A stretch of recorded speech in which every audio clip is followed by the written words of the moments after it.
Good morning, I'm Daryl Ponton. Thanks for joining me today. I got some bedding plants I got a few weeks ago, and I'm gonna try to put those in. I got some broccoli that I'm gonna try to get set in today. I got a little bit of peat moss and topsoil. I'm gonna mix those two together and throw it in there before I put the broccoli in.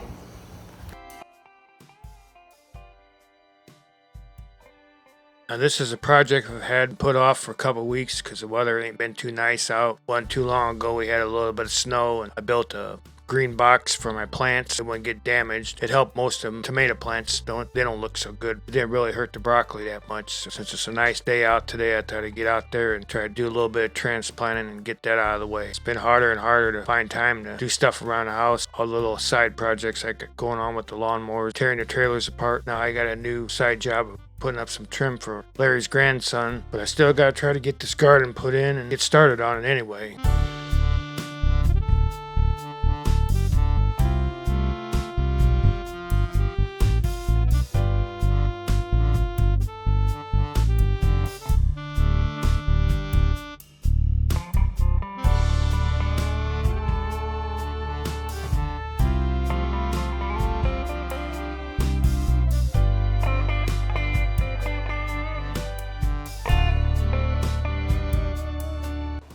Last year I planted about 50 broccoli plants.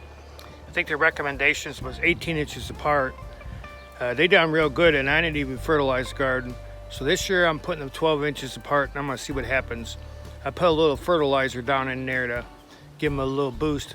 It's a time activated fertilizer.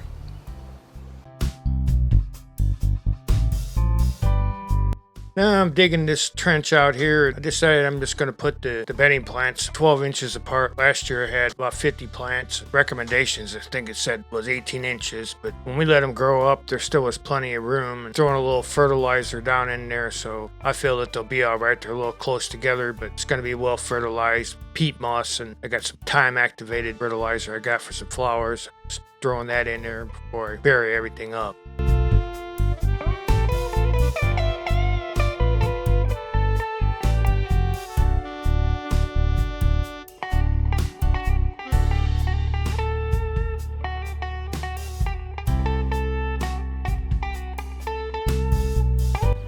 I got a few more bedding plants of the broccoli that I got from Menards that I'm gonna plant.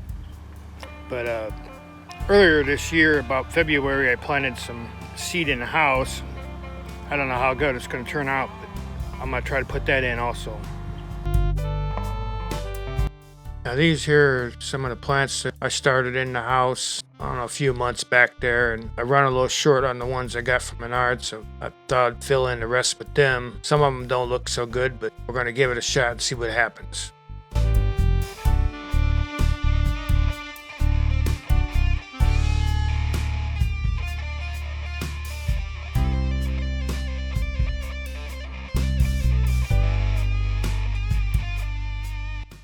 Most of the ground is not too bad since put all those wood chips in there. There is a few spots that's still a little bit hard, but I think after a couple years, if we keep building it up, it's going to get better and better every year.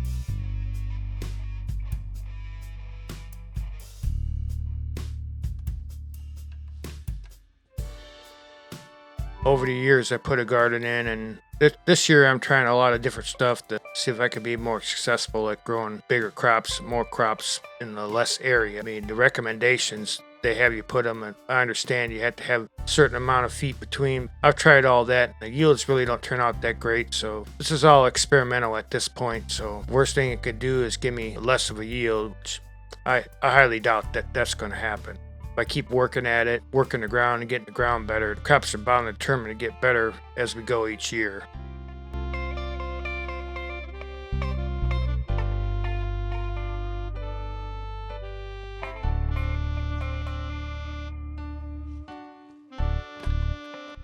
I got a few more seed potatoes. I'm probably going to put them in next week. I had started some potatoes back the time I put the onions in. When you put a couple rows, I got another bag or a bag and a half. I'm going to put them in later. Now I'm just kind of watering everything just to make sure that it's going to be all right. I think that about that time I started sprinkling a little bit. So that'll end up working out pretty good. The rain and the overcast coming in is going to help the plants.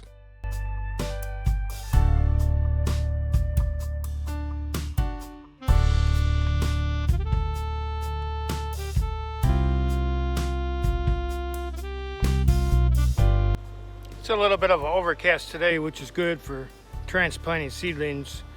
They're not going to wilt as bad as for a sunny or hot day. I'm still going to put a little water on these plants to make sure in case this weather blows over. It don't look like it. It looks like we're going to get some rain, which that'll be great. Yeah, I was messing around. I got a little bit of that fertilizer in my eye and stuff started burning. Accidentally rubbed my eye. That's why I got my eyes a little swelled up there. It looks like I got in a fight. You gotta watch what you're doing with that stuff. Anyway, I'm finishing putting a little more water on these so it helps bring them back to life. In a total, we ended up with 108 broccoli plants altogether. I think that'll be more than enough. And I got a few on the side after this video. I put them in a pot so that I'll have some backup in case some of these don't make it.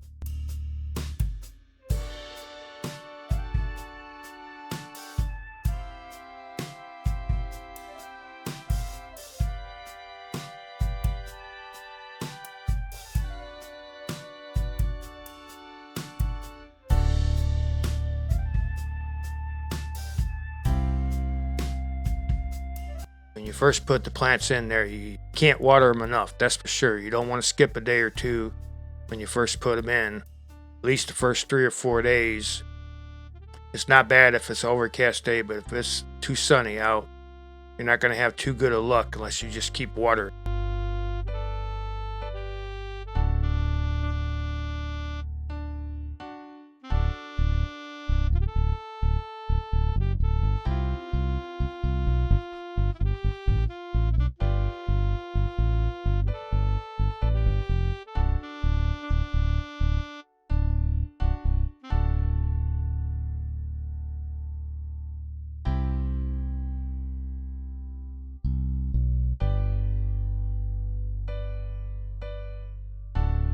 I think the garden is about 27 feet long, so I ended up putting 27 plants in each row. So we got well over 100. I'm pretty sure that's enough broccoli to last us for a minute.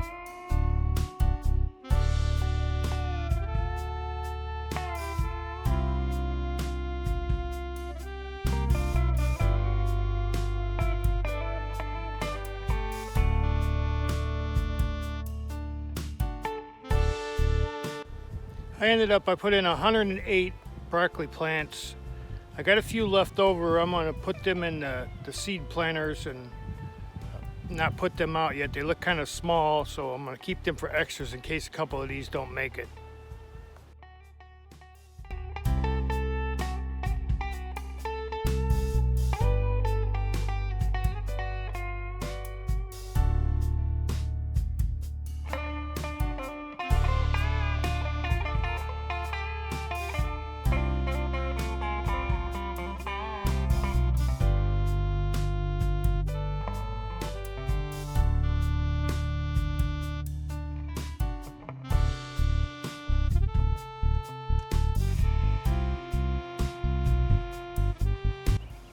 Well, that's about it for today. I want to thank everyone for watching and subscribing, and I'll see you in the next one.